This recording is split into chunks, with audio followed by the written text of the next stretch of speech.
guys, mayong adlaw. Mag-outfit check ko tayo. Maglakaw daw mi karon no kay kanang para mag-grocery mi.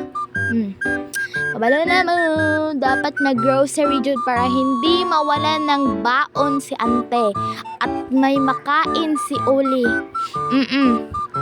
Siya muna ang pinahawak. Ay, magbisaya ta ba? Na. Siya sa day akong gipagunitan, ay nako. Bulol oy. Diha na pod kay dag outfit check na po ko, outfit check.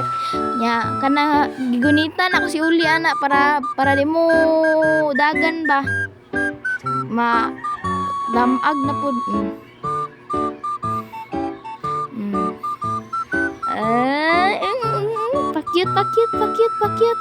Pakyut si pangit. Nidagan di ba? Naana day mi sa grocery ana. Ako sa cart kay si mama nagunit kay Uli.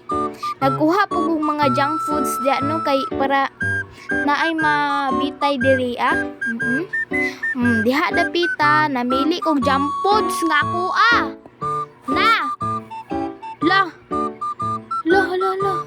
Hala.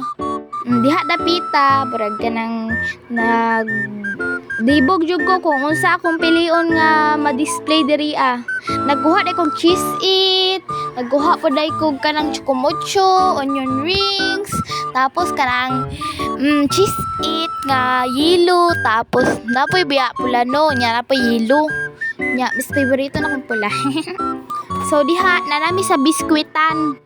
Kay ang mga bata diri hilig kay biskwit. Kabili na mo, biskwit is life jud para mabusog ta. Dili lang sila. Diha nanami sa like sa tungaan nanami bra diha lapita. Mulihok lagi ang camera guys no. Medyo ko ba oy. Ingana na. Dadapit lingi-lingi diha.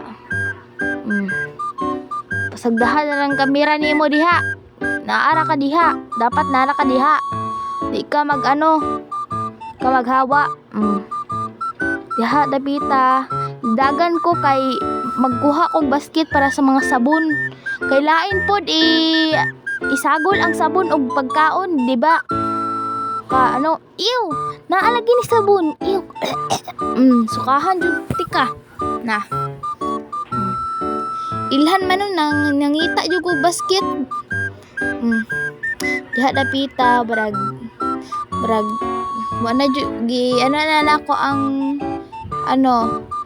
baga og nawong skill.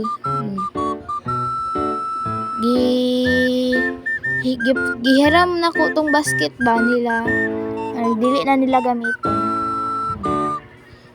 Diba? Ilan na kayo na. Ba? Kita na pa din ako na si Uli diha og si mama. Tama ra jud giadtuan. Gibutang na ko sa baba ang Bye guys. Love you guys. Bye.